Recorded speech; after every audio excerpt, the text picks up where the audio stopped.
I would like to just kind of, first of all, rewind a little bit, and I hope I'm not going to cause anyone to relive the past, but if you cast your mind back to March 16th, 2020, that is when Foothill College and De Anza College switched to virtual instruction. It was something that really happened very, very quickly. We pivoted on a dime. You may or may not know that both, well, Foothill for sure had about 50% of its classes online before the pandemic. So we were on one level ideally positioned to pivot, and we pivoted very quickly to offer all of our services, that is financial aid, admissions and records, counseling virtually, and all of our classes virtually, starting on March 16th, 2020. Again, this was a massive effort, but we handled it, I think, as successfully as any college could. We immediately started to talk about what needed to return to the classroom, though, and our allied health programs, including respiratory technology, radiologic technology, all of the programs that obviously serve our community, they were very, very clear with us that they needed to return to in-person instruction as soon as possible. Also, most of those students were also doing clinical internships in hospitals.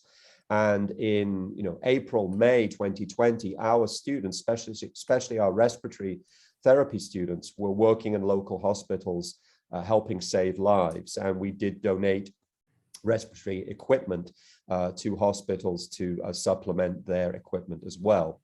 So the allied health programs returned to the classroom in May 2020. The rest of the campus stayed virtual. However, starting in 2021, our athletics program returned to campus after a very, very extended period of preparation, and they have returned very successfully. And we started to offer more campus classes on campus in summer 21. Fall 21, the schedule was approximately 25-75, with about 25% of our classes in person and about 75% delivered virtually. Winter 2022, we're over 30% in person now. And we hope that, again, the plan is for spring 2022 to have over 40% of our classes in person. It is important to note that, as I said before, we were 50-50 before COVID. So having 40% of our classes in person is pretty close to where we were in, for instance, fall 2019. And the plan is by fall 2020 to return to normal. Obviously, there are lots of things that we might not be able to control, like another COVID outbreak, but that is our plan. 98% of Foothill students and employees are vaccinated. In fact, it's closer to 99%. And the balance of students and employees who are not vaccinated have religious or medical exemptions on file, and those individuals are being tested at least once every week. If they are on campus every day, they are tested twice weekly. So we are quite confident that both Foothill and De Anza colleges are demonstrably some of the safest places to work right now, given our high level of vaccination. I would like to thank everybody in the community for supporting the Measure G bond. I guess timing is everything in comedy, and timing is everything in life, because the Measure G was passed only 2 weeks before we went to shelter in place. So I guess you could say we scraped in just in time. But the community was enthusiastic in its support for Measure G, and we are very excited to begin the Measure G projects. We do have a list of priorities per the bond list, and ADA compliance, new lighting, energy efficiency, new technology, and again, upgrading old buildings. As many of you know, most of our buildings on campus are 60 years old now. That is our priority. And the first large project, and it is one that I think is going to be very popular with our community as well, is a complete upgrade of the athletics area, the pool, changing rooms, new boilers, new pumps, gender neutral restrooms, new restrooms, a complete upgrade of that area, which is intensively used not only by our students and employees, our athletic teams, but also by the community. We have community ed using that facility, and also lots of private swim clubs. LAMVAC, for instance, Los Altos Mountain View Swim Club uses our facility as well. So we are very excited to get started on the Measure G projects, and you'll see those starting over the next year. The Sunnyvale Center was opened in 2016. It's located in the former Moffett Field military base. In fact, for those of you who remember the Blue Cube, which was, I believe, a CIA site, it's located right on top of where the Blue Cube used to be. And the Sunnyvale Center was originally conceived of as a high-tech hub. It certainly is that, but we have been rethinking its role. Right now, we have our EMT EMS program at the Sunnyvale Center. We also have our child development program at the Sunnyvale Center. And more recently, Teresa Ong, who is our Associate Vice President of Workforce and Career Technical Education, has relocated to the Sunnyvale Center, and she will be overseeing the addition of more programs to that site. We just recently confirmed that our respiratory therapy program will be based at the Sunnyvale Center. So it will be very much a workforce, career technical education location. We are also looking to place more programs at the Sunnyvale Center.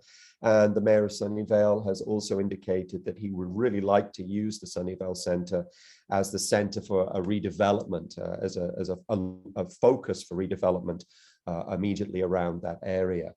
We are also looking to build a magical bridge park at the Sunnyvale Center too, and I'll talk more about that soon. So our plans for 2022, well, we are going to add another bachelor's degree. You might know that we currently have a bachelor's degree in dental hygiene. And we are one of just a handful of community colleges that were given permission to offer selected bachelor's degrees. And we are hoping that we will get approval, final approval very soon for a bachelor's degree in radiology, which will be very exciting. We also have the possibility of a third bachelor's degree on the horizon. As you could probably understand, we really can't compete with the local CSUs or UCs, but we are offering bachelor's degrees, and we are hoping to offer more in areas that are underserved by the California State University system. Simon, our goal is to stabilize enrollment. Simon, well. could I provide a little context? The legislature in the last year allowed for the community colleges to expand the number of pilots that they provide bachelor's degrees in. So you will see a number of colleges doing that, including De Anza, who had initially applied in the first round when Foothill got the bachelor's in dental hygiene. So they have Autotech. Indeed, an auto tech and business hybrid, which would be a bachelor's degree at De Anza. That will likely happen, which is exciting. So, Simon, thank you for sharing that. We certainly want our friends like you in the community to be engaged, not only in the work that we do with our degrees and certificates, but our bachelor's degrees as well. So, and Simon's right, we can compete with the CSUs in terms of quality, but we can't compete in the areas in which we offer bachelor's degrees. That's correct. And one important thing to note about our bachelor's degrees is they are significantly cheaper for the students at $31 a unit versus even CSUs, which are an incredibly good deal as well in terms of their costs. We are looking to stabilize enrollment, as I'm sure you've read and heard. College enrollment across the United States has, I think the word is plummet. It has plummeted over the last 2 years. There are many systems, many public systems that are really looking at unprecedented drops in enrollment. This has a lot to do with a kind of a malaise around COVID, the need for students to work second and third jobs because family members have lost work. And both Foothill and De Anza have experienced drops in enrollment. We are looking to stabilize enrollment, and that is one of our goals this year, to stabilize our enrollment and begin to grow again. We're looking to expand workforce programs. And again, the Sunnyvale Center and the work that Teresa Ong will be doing will be key to that. And that also involves apprenticeship programs. So we have an apprenticeship program in dental assisting, for instance, which is an incredibly innovative program. When we think of apprenticeships, we always think of the pipe trades, plumbing, HVAC, electricians, etc. And we certainly have those apprenticeships, and we have nearly 4,000 apprentices who are associated with Foothill College. But expanding apprenticeship programs to disciplines like dental assisting, so that students can be in paid work while they're in college. And we're looking at that for computer science, really looking at a model which many of you might be familiar with from Germany, where students are making a living wage as they learn and master their given profession. We are also looking to really have more events on campus to serve the community. As Dennis and Becky know, I am passionate about Foothill becoming a center for our community again, a resource where local businesses, where local organizations can access and utilize the campus resources, where we have speaker series, where we have more athletic events. So keep an eye on us. We'll be messaging on a regular basis about events that will be taking place at Foothill, and we'll really be looking for ways to bring the community back onto campus. We are very much involved with dual enrollment. Some of you might be familiar with dual enrollment. It's where a high school student takes a college course while in high school. I oversee the outreach department, and we manage dual enrollment relationships with Mountain View Los Altos High School District, with Palo Alto Unified High School District, Fremont Union High School District, San Jose, the Sequoia District, and other high school districts. There's one school we work with, Tide, which is in the Sequoia District, where when the students graduate from high school, they will either have an associate's degree already or be very close to having an associate's degree, 1 or 2 classes away, so that those students can either come straight to Foothill or De Anza or Kenyatta and within a year transfer to the 4-year school of their choice, or they can transfer directly into a 4-year school with nearly 2 years of college credit under their belt. We are very excited about dual enrollment, and high schools are finally kind of understanding that this is a great way for them to really serve their students, and especially for disproportionately impacted students, students from lower socioeconomic backgrounds. We know that the data shows that success in college classes while in high school, it points to an exponential increase in the likelihood that they're going to complete a 4-year degree, which is just absolutely fantastic. So we are continuing to cultivate and expand our dual enrollment relationships. We are also this year going to be searching to, looking to identify a permanent president for Foothill College. As you might know, Dr. Bernadine Chuck Fong has stepped back in to serve as interim president. She, again, rejoined us at the beginning of November. Our former president, Tween Nguyen, left at the end of October. Dr. Fong was president of Foothill College from 1994 to 2006. I know many of you know her.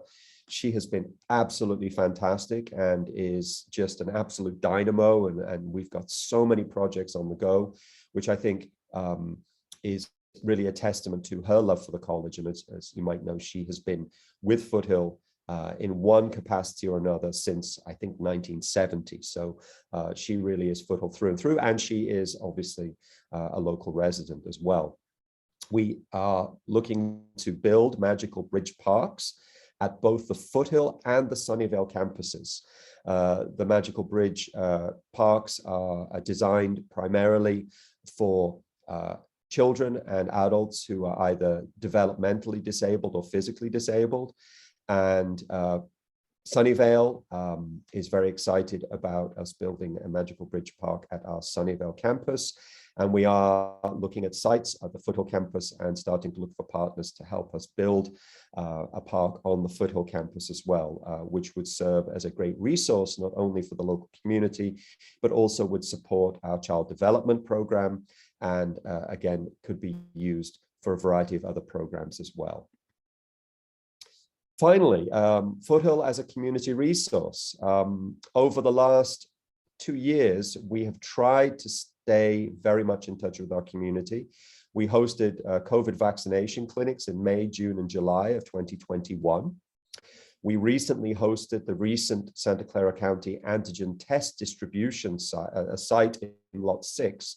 Over the course of 8 days, we distributed, I think on average, we had 900 cars a day coming onto campus, and each car is 4 kits, so do the math.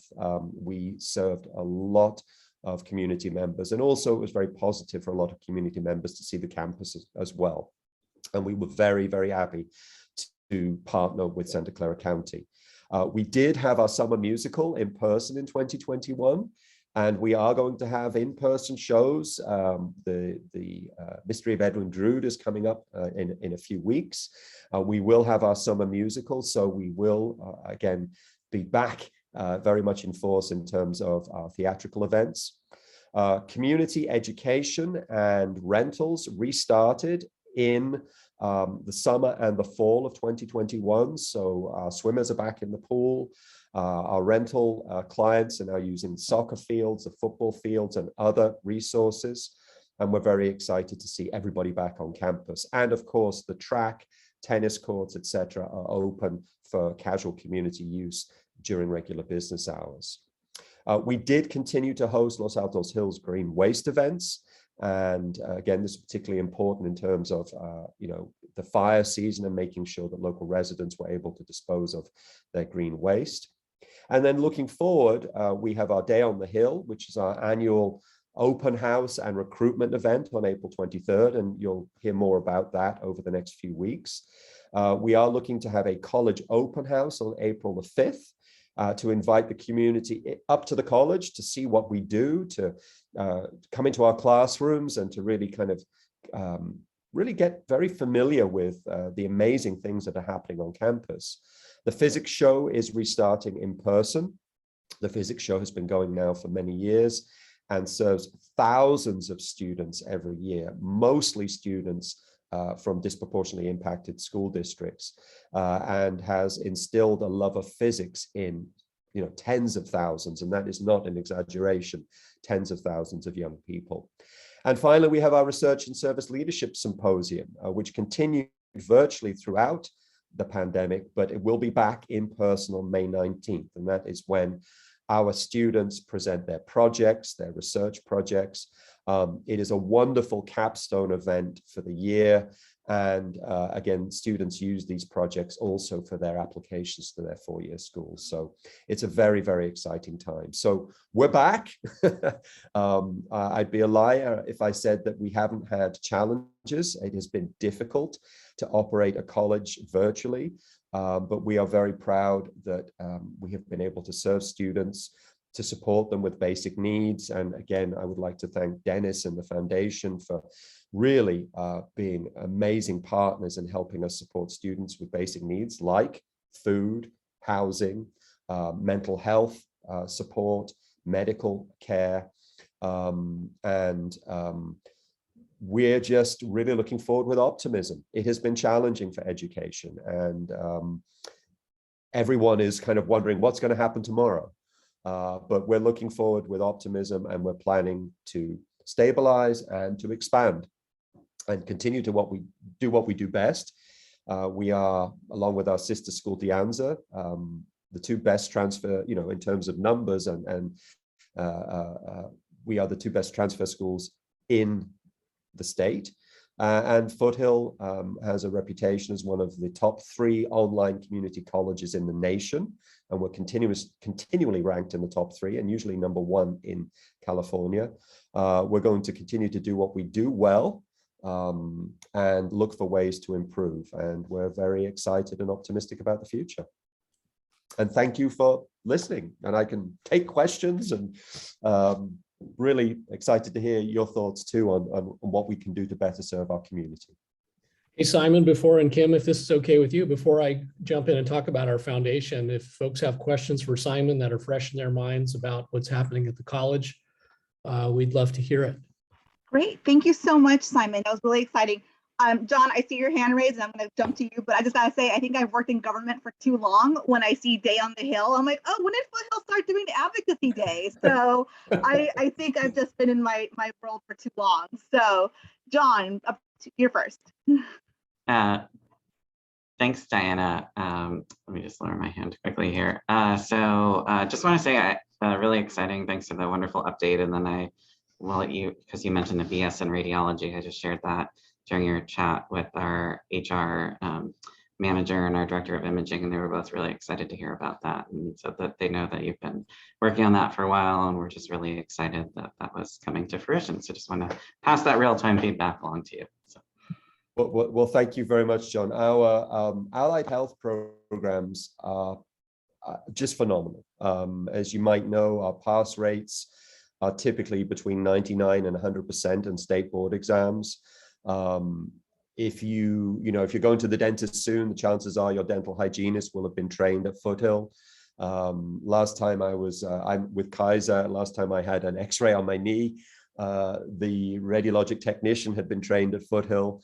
And so our students do, with just 2 years of training, usually go on to living wage jobs and middle-class jobs. I mean, truly,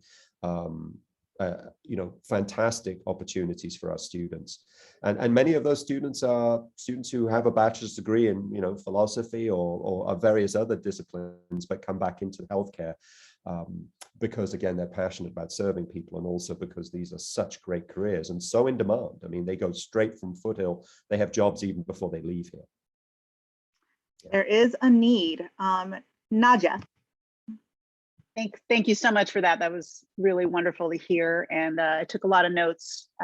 We often have donors at the foundation who want to really better understand what the local needs are, and being able to express what's happening right in our own backyard is really, really helpful.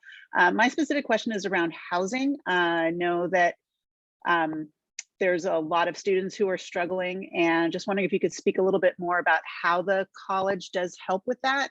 If there's a particular fund that somebody could, could contribute to specifically around that issue. Again, because we definitely have community members who would be very excited to help out there. Thanks. Right. Yeah, I can answer that, and also my colleagues. I know that Becky will be able to add to this too, as will Lee and Dennis. Housing on several levels. We have housing for faculty and staff. I know that may not sound like a priority, but it is, because so many of our faculty and staff just cannot afford to live in this area. We don't pay Google wages. We recently, along with the city of Palo Alto and several other school districts, have finally been able to get some traction on some faculty and staff housing. You might have heard of the 231 grant project in Palo Alto. It's going to, and it has been approved, and Supervisor Samiti and others were behind this project to build lower cost housing, below market rent housing for high school faculty and staff, and also there are units for Foothill-De Anza faculty and staff too. So that's one project that is going to be underway. We need 20 231 grant projects because it is very difficult to keep, and I know the high schools have and the school districts have the same problem. It is very difficult to keep excellent faculty and staff because, as I said, it's just too expensive to live around here. So we are moving forward to really try and support faculty and staff, but we do need more of those projects. Students, it is tragic to say this, but many of our students are either homeless or what we call housing insecure in general, which means that they might be couch surfing or sleeping in a friend's garage. These are students who are working 1 or 2 full-time jobs. These are students who are going to school full-time, and yet they still cannot afford the rent in this area.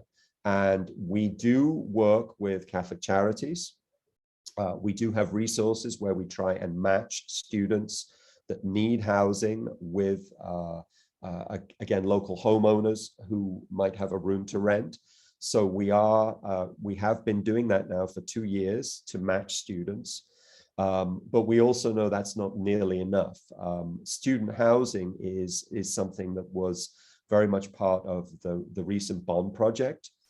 And I do know that the district is looking at some options in Mountain View. And again, Becky and Dennis and Lee can talk more to that as well.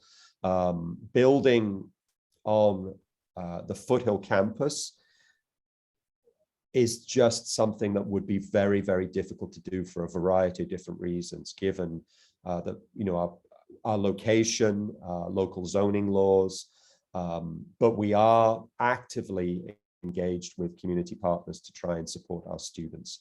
But it is an ongoing issue, and it's obviously not just one that affects Foothill-De Anza colleges. It is a broader societal issue as well. Becky, Dennis, Lee, did you want to talk a little bit about housing and some of the work that you guys are doing? I'll just weigh in quickly, and I'll talk about it in a little bit. But you know, really, Nadja, our goal at our foundation really is to raise money to meet students where they are in emergency situations primarily. So a lot of our fundraising is going to be for emergency grants that are either housing or housing related, like utility bills, or I have to pay my medical expenses and I either pay my medical bill or I pay my rent kinds of situations. So I'll talk about that a little bit later, but that's really where our foundation is going to be focused and continues to be focused. You know, the bigger economic housing construction issues, I think, are a little bit far out of our purview, and our magic wands just don't quite work these days. No. But we'll continue to push in that way. Yeah. Abby, you have a question? I do. Hospitality. Will we ever see any classes in hospitality?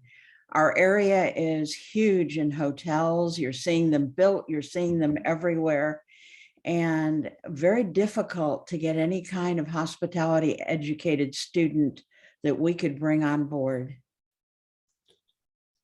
Yeah, I will talk to our Associate Vice President of Workforce, Teresa Ong, about that. I know she's looking to expand programs.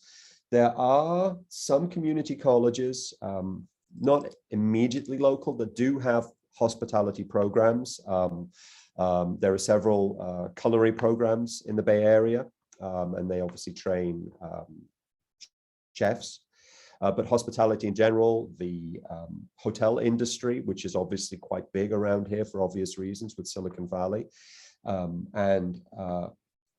will talk to her about that. I do not know if we have, I can say right now, we don't have plans in that direction, but that's certainly something that we can look at. And I appreciate that. Yes, it is a growing industry, and finding qualified, trained individuals is always an issue. I worked in the restaurant business myself when I was starting out my career as an instructor, and one of the hardest things to do was to find people who could work in the restaurant industry, who were qualified and had an understanding of how to serve people and proper service, etc. Yeah, so we'll definitely look at that. Just one thing, and I'll go to Becky. In terms of also supporting students during the pandemic, we did have federal funds that were distributed to universities and colleges across the country. And we do still have an emergency fund, and it's really a no questions asked fund, where students who are having trouble paying rent, we did help many students, pay that last $200 of rent so they could so they could remain housed.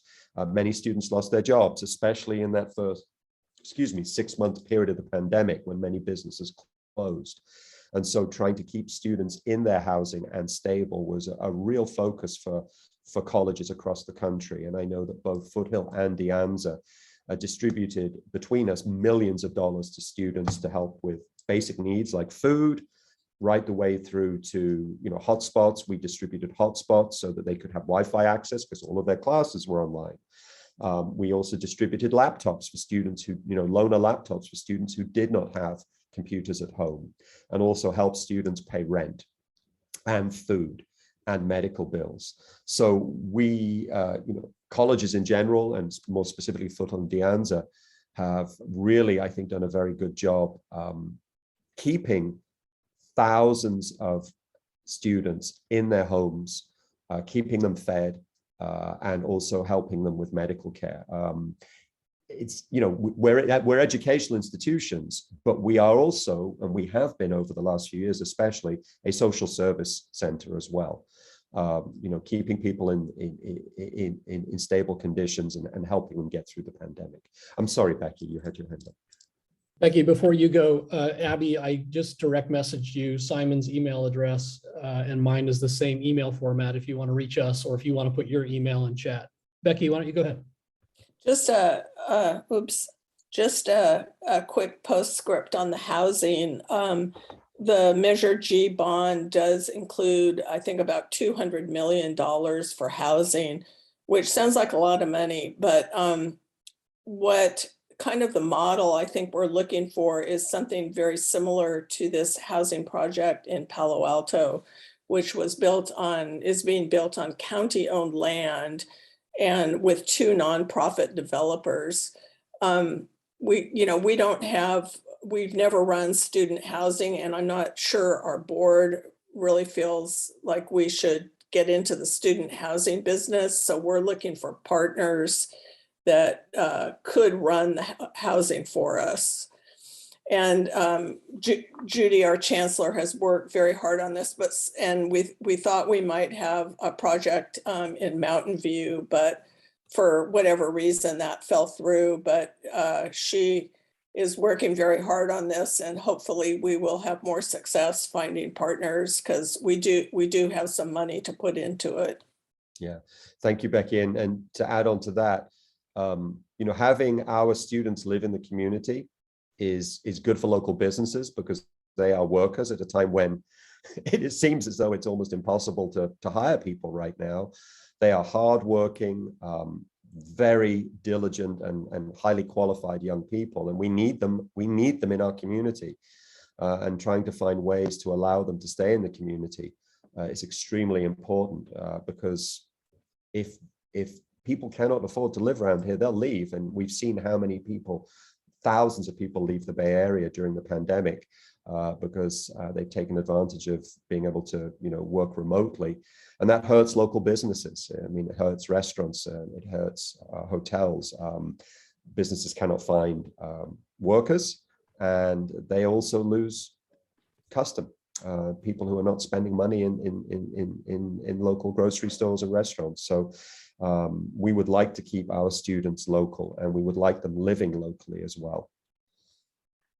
Thank you so much, Simon. We are going to go to Dennis. You have 13 minutes, Dennis, to talk about the foundation. And if anyone wants to reach out to Dennis about maybe partnerships or ideas, I'm going to encourage Dennis maybe put his email in the chat box, and that would be great. So Dennis, the Zoom is yours. Well, thank you, Diana. And my email will be at the end of the slides too. And perhaps Lee, you can throw my email address and yours in the chat. You can reach Lee and me at our foundation, but it's the same email format. Last name, first name, Cima, Dennis at fhda.edu. Well, again, thank you all for your time. It's great to see so many friends on the line and so many partners. I don't have to tell you about the merits of Foothill-De Anza, but I do want to give you just a quick update on what our foundation has been working on. And can folks see the slides okay? Simon, give me a thumbs up. Great. Diana gave me a thumbs up. Thank you. I'm just going to give you a quick update on who we are, what we support, what we've got in the bank. And we can talk a little bit about how we engage the community in our work. But I think you got a preview of our work, which is we're really about supporting students where they are, whether that's through scholarships, whether that's through books and technology that they need to complete their degrees, internships, and basic needs like food and housing. As you can imagine, our mission is really driven by our students. It's about changing their lives and investing funds in our 2 colleges. Our foundation is the a 501c3 auxiliary of the district. So we are the district's foundation, 501c3 foundation. My team and I are district employees and public employees. So all that we do is in the public sphere. We have a team of 7, including myself at the foundation, who we do fundraising and communications with our donors, donor engagement, as well as the accounting that goes along with having about 400 different funds at the foundation where dollars come into our various programs and scholarships that we need to manage on a day-to-day basis. And so I supervise that team and report directly to the chancellor. And I work in this lovely new building behind me that we moved into in late January 2020 and moved out of in mid-March of 2020. So, but I'm here usually 3-4 days a week. Today I'm at home, but on most days you can find me at the campus at Foothill, where the new district office is located. And this arm of the district office behind me is the new boardroom. And we look forward to showing you that at some point when we have some foundation events on campus. So thank you for that. We have a board of directors for our 501c3 organization.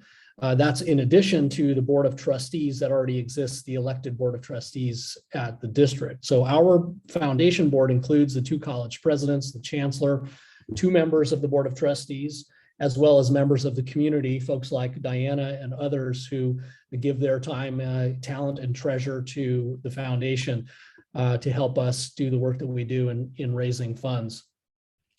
And we also provide support, as I mentioned, to the 2 college commissions. There are commissions on each campus that were created many, many years ago of volunteers who help us do fundraising, friend raising, and really serve as the eyes and ears of our community and help advise the presidents and the foundation. So we really value the Foothill-De Anza commissions. They're open. If folks want to join our commissions, please do let me know. We're always looking for friends in the community that might do that. I'm just going to go through this very, very quickly, but a large percentage of our funding that we raise, I should say our fundraising, not our funding, but our fundraising comes from individuals and bequests. We are growing our alumni portfolio. That's a real area of growth for us. We think there's a lot of potential there, given the, I would guess, a million folks that have stepped foot on Foothill and De Anza campuses over the last 60 years who have taken classes and graduated from our programs. So there's a great potential there for us to reach them. At the very bottom, you'll see our total assets. The good news is it's closer to $57 million. We've been fortunate to be in a good position over the stock market as most other entities that have had investments over the last year. The stock market has treated us pretty well. But what I will say is this is really about the incredible support that we've received from our community over the last 30 years at our foundation. The assets we have are mostly, they're not discretionary, unfortunately, but they're mostly assigned to endowments, scholarships, and other restricted pots. Our foundation has a couple of small pots that are discretionary pots, but for the most part, we are managing, we have a professional manager that handles our $56 million in our endowments, scholarships, and other funds. And about every year we raise anywhere from $3.5 to $5 million as a foundation. And the other thing that's you might find of interest about our foundation is we are self-funded. So although the district provides us with facilities, as well as all the other support as an HR entity, as a business entity, since we are a government entity, we fund our own salary and operations as a foundation through the work that we do. So we are self-funded. I would think we are probably one of the larger by finance and holdings community college foundations in the state, probably one of the larger ones in the country, thanks to the great work that folks have done before me. Let me talk a little bit about what we support. And I think we talked about it already in large part, which is scholarships. So we manage a number of scholarships. Every year we give out about $500,000 in scholarships. Many of those are through endowments and other scholarships that have been set up through the years. And students go into their online portal as a student and they apply for those scholarships. We have committees that review them and then we give them out. In addition to the $500,000 in scholarships, there's about another $4 million in dollars that come through the foundation and go back out to other programs. For instance, there may be some dollars that the athletics department wants to use, or the math department, or internships in workforce, where dollars came in and they come out through the foundation through our C3. We talked earlier about book vouchers and technology. You know, a large portion of dollars that we give out through different pots at the district, at each of the colleges and through our foundation, is about supporting students in their needs in the classroom. Books, internet certainly has been important since COVID. And also mentioned earlier, our food pantries. When I started working at De Anza College in 2015 and started working for the foundation, I didn't think that our job would really be about student basic needs, but I'm sure you've all have seen it evolve over the last number of years at not just community colleges, but at the Cal State University and University of California, where there are serious needs for students relative to housing and food and other costs of living. So our foundation is really about helping students where they are with emergency grants and other grants that we might receive through entities like the local Rotary that provide support to student veterans in particular, like the Palo Alto Rotary that provides scholarships through their work, the Assistance League, who has so graciously given us two $30,000 grants over the last 2 years for our food pantry at Foothill College, which allows students to come in and get either groceries when the pantry is open or get gift cards to local grocery stores that then they use to support not only themselves, but their families. We've had many projects over the years, including the Rotary Veterans Plaza. Our thanks to all the Los Altos Rotarians who supported that. Our Japanese Cultural Center recently received a gift from one of the original founders of the center. We have other special programs on campus. Simon mentioned the work that we do, that the college does in workforce, that both colleges do in workforce, in service leadership, and the college is getting out into the community and being engaged in the community. Our foundation, in many cases, either funds or raises funds for many of those efforts. So for instance, where we might have students going overseas to help provide healthcare in another country, our foundation may provide support or may help that program raise funds to go serve those families in other countries, whether it's through dental hygiene or other support. And Simon also mentioned the Winter Musical. We love to have folks on campus and find ways to support the arts. I'll go through this slide quickly. You'll see the Rotary Veterans Plaza here at the bottom corner. You'll see this local character, Ron Lavitich, who may or may not be on the call. Ron, bless you for all your support. The Los Altos Rotary has raised nearly $1 million over the last 10 years for our student veterans programs and facilities. So thank you. This is just one example, an incredible example of the partnership that we have. But as Simon mentioned, there's so much going on campus, and what we really want is we're always looking for partners and friends. To go quickly, I want to share this with you. This is our HOPE initiative. Our foundation board launched this in September.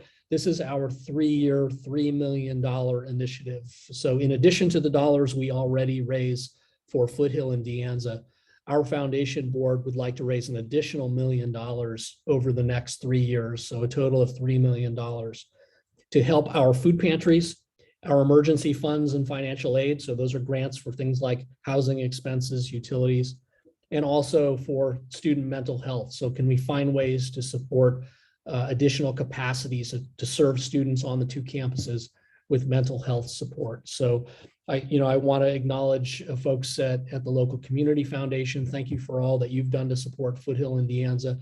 Our friends in city government, thank you for all that you've done, as well as our friends in industry like at El Camino Hospital and Diana at Stanford Children's. There's so much that you all do in employing our students, knowing that they're on the front lines, helping our families, helping grow this local community. These are our homegrown folks, and we're committed to serving them. To date, we've raised just over $350,000 We are going to be pushing hard to wrap up the first $1 million by the end of August, and then look to raise the additional $2 million. Those dollars go right into our food pantries, right into our financial aid offices. We're not really creating any new infrastructure. We're just trying to increase capacity. Finally, your homework assignment. Join us Wednesday the 23rd on Zoom.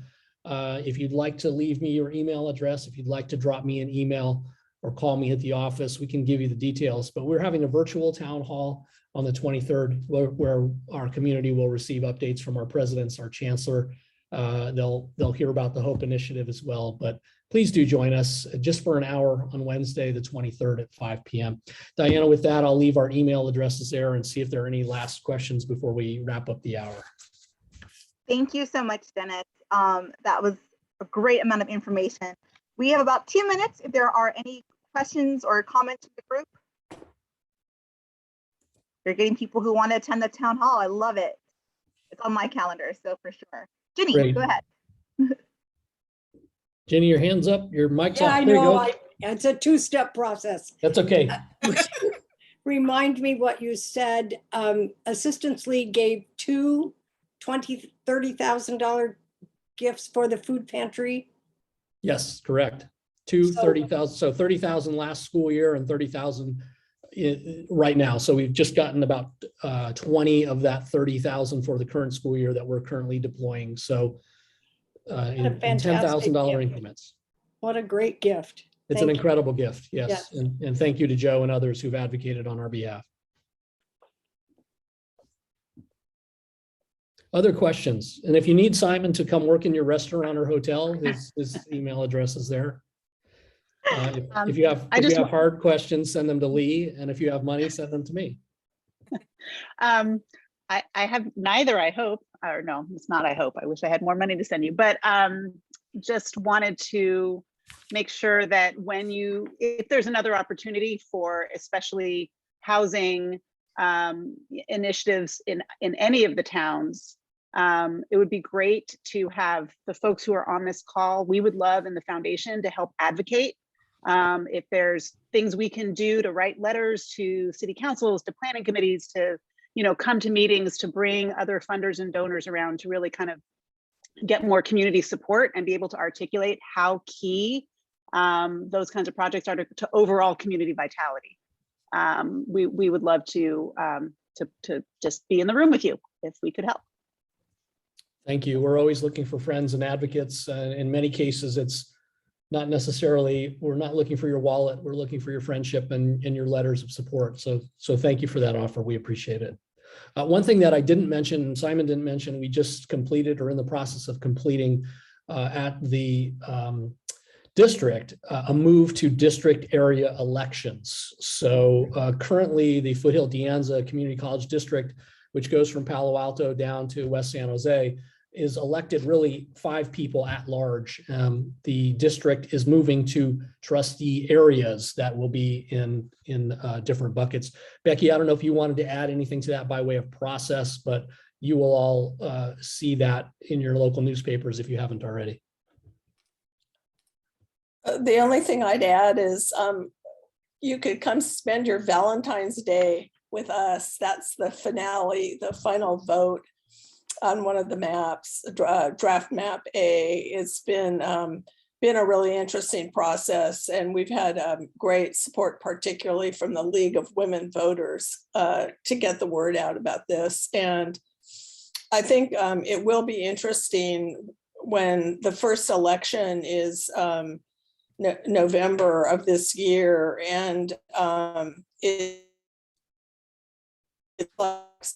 trustees are going to be living in the same area. So, how it's all going to sort out is going to be interesting to watch.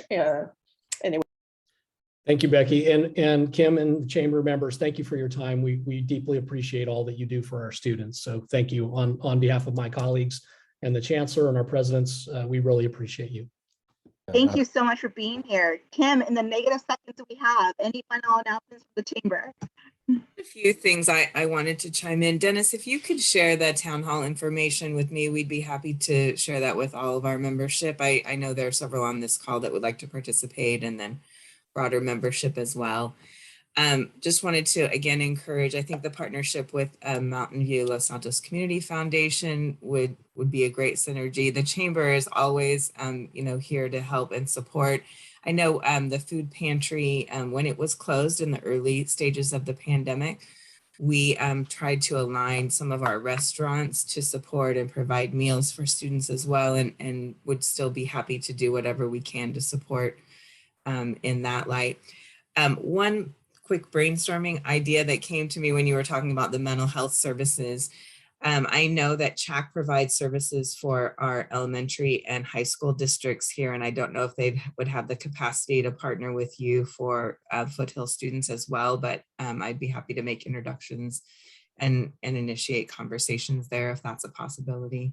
Thank you.